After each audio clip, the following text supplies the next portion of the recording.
નમસ્કાર વિદ્યાર્થી મિત્રો, ધોરણ 10 વિષય સામાજિક વિજ્ઞાન, ચેપ્ટર નંબર 10 ભારત કૃષિ. આજે આપણે ચેપ્ટર નંબર 10નો અભ્યાસ કરવાનો છે. ભારત કૃષિ વિશેની માહિતી ચેપ્ટર નંબર 10ની અંદર આપવામાં આવી છે. આપણે અગાઉ પ્રસ્તાવના અને કૃષિના પ્રકારો, પહેલો પ્રકાર જીવન નિર્વાહ ખેતી એના વિશેની સમજ મેળવી હતી. પાઠ્યપુસ્તકમાં પેજ નંબર 76 ઉપર કૃષિના પ્રકારો નંબર 2 સૂકી ખેતી, ત્યાંથી આગળ સમજ મેળવીશું. સૂકી ખેતી ભારતના કેટલાક વિસ્તારોમાં સિંચાઈની સગવડનું પ્રમાણ નથી અને વરસાદ પણ અનિયમિત છે અને ખૂબ જ ઓછો વરસાદ એ ખરીફ ઋતુમાં પડે છે. તો એવા વિસ્તારોમાં, એવી જમીનમાં પણ જે તે પાકોનું વાવેતર કરવામાં આવે છે. વરસાદ ઓછો પડે છે, સિંચાઈની અપૂરતી સગવડ અને માત્ર વરસાદ પર આધારિત હોય તેવા વિસ્તારોમાં માત્ર જમીનમાં સંગ્રહાયેલા ભેજના આધારે એક જ પાક લેવામાં આવે છે. તેને સૂકી ખેતી કહે છે. સૂકી ખેતી એટલે શું? કે જે તે જમીન વિસ્તારમાં વરસાદ ઓછો પડે છે અને સિંચાઈની પણ અપૂરતી સગવડો છે, માત્ર વરસાદ પર જ આધારિત હોય તેવા વિસ્તારોમાં માત્ર જમીનમાં સંગ્રહાયેલો જે ભેજ રહેલો હોય છે અને એ ભેજના આધારે એક જ પાક લેવામાં આવે છે, તેને સૂકી ખેતી કહે છે. અને જે ખેતીની અંદર માત્ર જમીનમાં રહેલા ભેજના આધારે જે તે પાકોનું વાવેતર કરવામાં આવે છે, તે ખેતીને સૂકી ખેતી કહે છે. તો ભારતમાં અને ગુજરાતના અમુક વિસ્તારોમાં આવી સૂકી ખેતી કરવામાં આવે છે. અહીં આ ખેતીમાં જે પાકોનું વાવેતર કરવામાં આવે છે તેમાં જુવાર, બાજરી અને કઠોળ જેવા પાણીની ઓછી જરૂરિયાતવાળા પાકોની ખેતી થાય છે. જુવાર, બાજરી અને કઠોળ આ પાકોને પાણીની ઓછી જરૂર પડે છે, એટલા માટે આવા પાકો વાવેતર કરવામાં આવે છે.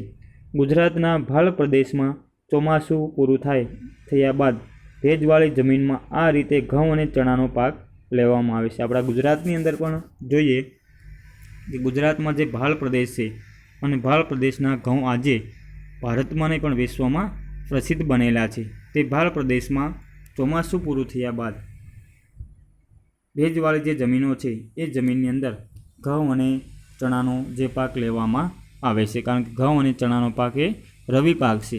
આ પ્રમાણે જે ભેજવાળી જમીનમાં જે પાકનું વાવેતર કરવામાં આવે છે તે સૂકી ખેતીમાં થાય છે. આદ્ર ખેતી ત્રીજો પ્રકાર છે. આદ્ર ખેતી, આદ્ર એટલે ભીનું, શુષ્ક એટલે સૂકું. આદ્ર ખેતી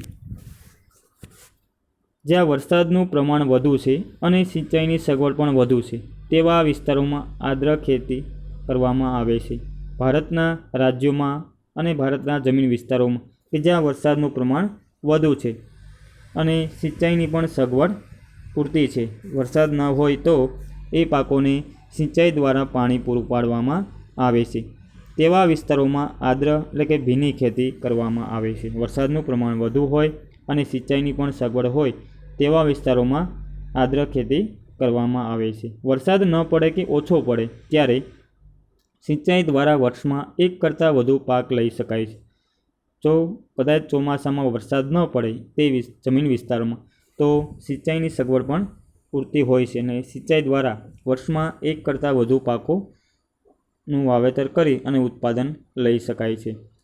જેમાં જોઈએ તો જે પાકોનું વાવેતર કરવામાં આવે છે આદ્ર ખેતીમાં ડાંગર, શેરડી, કપાસ, ઘઉં અને શાકભાજીની ખેતી કરાય છે.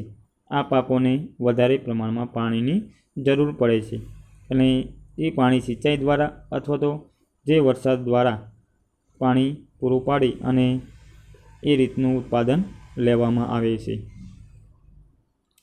હવે ત્યાર પછી નંબર 4 જોઈએ. ચોથો પ્રકાર છે કૃષિનો સ્થળાંતરિત ખેતી, જેને ઝૂમ ખેતી તરીકે ઓળખવામાં આવે છે. આ પ્રકારની ખેતીમાં જંગલોમાં વૃક્ષોને કાપીને તેને સળગાવીને જમીન સાફ કરી ત્યાં ખેતી કરાય છે. ઝૂમ અને અથવા તો સ્થળાંતરિત ખેતી એટલે શું કે આ ખેતીમાં જંગલોમાં જે વૃક્ષો હોય છે એ કાપીને અથવા તો તેને સળગાવીને જમીન સાફ કરી ત્યાં ખેતી કરાય છે. અહીં 2-3 વર્ષ ખેતી કરાય છે. 2-3 વર્ષ સુધી આવી જમીનની અંદર ખેતી કરવામાં આવે છે. જમીનની ફળદ્રુપતા ઘટતા આવી જમીનમાં 2-3 વર્ષ સુધી ખેતી કરવામાં આવે અને તેથી એ જમીનની ફળદ્રુપતા ઘટે છે. જમીનની ફળદ્રુપતા ઘટતા આ વિસ્તાર છોડી દઈને બીજી જગ્યાએ આ જ રીતે ખેતી શરૂ કરવામાં આવે છે. તેને ઝૂમ ખેતી કહે છે. જે 2-3 વર્ષ સુધી ખેતી કરી જેવી જમીનની ફળદ્રુપતા ઘટે એટલે એ જમીનને છોડી અને બીજી જગ્યાએ જે ખેતી કરવામાં આવે છે તે ખેતીને ઝૂમ ખેતી તરીકે ઓળખવામાં આવે છે. આ ખેતીમાં ધાન્ય પાક કે શાકભાજી ઉગાડાય છે. સ્થળાંતરિત ખેતીમાં ઝૂમ ખેતીમાં જે પાકોનું વાવેતર કરવામાં આવે છે તેમાં ધાન્ય પાકો, જેમાં ધાન્ય પાકોમાં બાજરી, ઘઉં, જવ, જુવાર, મકાઈ જેવા પાકોનું વાવેતર કરાય છે. અથવા તો શાકભાજી ઉગાડવામાં આવે છે. આ ખેતીમાં ઉત્પાદન ખૂબ ઓછું થાય છે.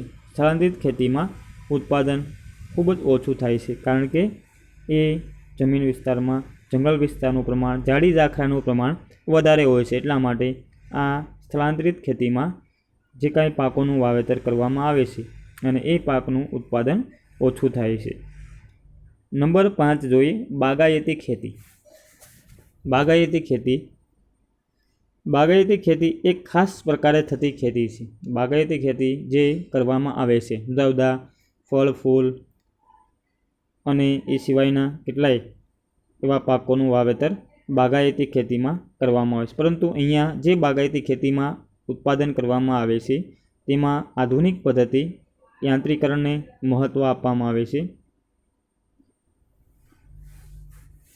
બાગાયતી ખેતીમાં રબર, ચા, કોફી, કોકો, નાળિયેર આ ઉપરાંત જુદા જુદા જે પાકોનું વાવેતર કરવામાં આવે છે સફરજન, કેરી, સંતરા, દ્રાક્ષ, લીંબુ, ખારેક જેને ખલેલા કહેવાય છે વગેરે ફળોની ખૂબ જ માવજત સાથે ખેતી કરાય છે. જુદા જુદા જે ફળોનું વાવેતર કરવામાં આવે છે એ ખૂબ જ કાળજીપૂર્વક અને વૈજ્ઞાનિક ઢબે ખેતી કરવામાં આવે છે. બાગાયતી ખેતીમાં આ પ્રકારની ખેતીમાં વધુ મૂડીરોકાણની જરૂર પડે છે.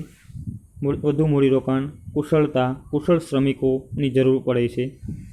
તકનીકી જ્ઞાન, યંત્રો, ખાતર, સિંચાઈ, પરિરક્ષણ, સંગ્રહ અને પરિવહનની પર્યાપ્ત સુવિધા હોવી જરૂરી છે. કારણ કે બાગાયતી ખેતીમાં પૂરતી માવજત, પૂરતી કાળજી સાથે ખેતી કરવામાં આવે તો ધાર્યું ઉત્પાદન લઈ શકાય છે. એ માટે મૂડીરોકાણ પૂરતા પ્રમાણમાં ખર્ચ કરવો પડે. કુશળતા શ્રમિકો દ્વારા એક જુદા જુદા પાકોનું વાવેતર અને લણણી કરવી જોઈએ.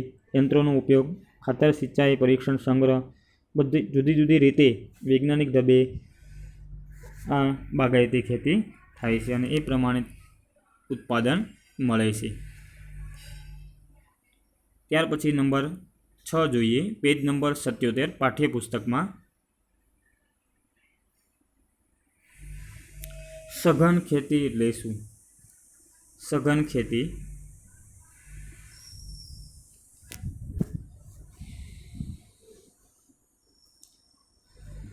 જ્યાં સિંચાઈની સુવિધા વધી છે ત્યાં રાસાયણિક ખાતર. સઘન ખેતી એ વિસ્તારમાં, એ કૃષિ વિસ્તારમાં થતી હોય છે કે જ્યાં સિંચાઈની સગવડ પૂરતા પ્રમાણમાં હોય અને ત્યાં રાસાયણિક ખાતરો, જ્યાં સિંચાઈની વધારે પ્રમાણમાં વ્યવસ્થા હોય એવી જમીનમાં રાસાયણિક ખાતરો, કીટનાશકો એટલે કે જંતુનાશકો અને વિવિધ પ્રક્રિયામાં યંત્રોના વ્યાપક ઉપયોગથી ખેતીમાં યાંત્રિકરણ આવી ગયું છે.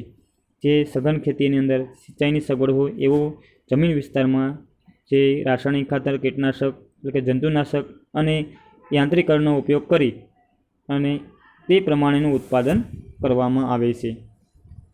આ પ્રકારની ખેતીને સઘન ખેતી કહે છે. આ ખેતીમાં રોકડિયા પાકોનું વાવેતર વધારે કરાય છે. સઘન ખેતીની અંદર રોકડિયા પાકોનું વાવેતર વધારે પ્રમાણમાં કરવામાં આવે છે અને એ પ્રમાણે આ ખેતીમાં જે પાકોનું વાવેતર કરવામાં આવે છે તેનું ઉત્પાદન પણ પૂરતા પ્રમાણમાં મળે છે. અહીં હેક્ટર દીઠ ઉત્પાદન ખૂબ જ વધારો થયેલ છે. જે સઘન ખેતીની અંદર વાવેતર કરવામાં આવે છે અને એ પ્રમાણે જે ઉત્પાદન થાય છે એ ઉત્પાદન પણ વધારે થાય છે અને હેક્ટર દીઠ ઉત્પાદન પણ સઘન ખેતીમાં વધારે આવે છે. આ પ્રકારની ખેતી હેઠળનો વાવેતર વિસ્તાર સતત વધતો જાય છે. આજે ભારતની અંદર સઘન ખેતી હેઠળનો જે વાવેતર વિસ્તાર છે એ આજે વધી રહ્યો છે અને મોટાભાગે આજે લોકો છે સઘન ખેતી દ્વારા ઉત્પાદન કરી રહ્યા છે. આ ખેતીમાં આર્થિક વળતરને મહત્ત્વ અપાતું હોવાથી તેને વ્યાપારી ખેતી પણ કહે છે. સઘન ખેતીને વ્યાપારી ખેતી પણ કહે છે કારણ કે આ ખેતીમાં આર્થિક વળતર એટલે કે વધારે વળતર ખેડૂતોને મળે છે. એટલા માટે આ સઘન ખેતીને વ્યાપારી ખેતી તરીકે પણ ઓળખવામાં આવે છે.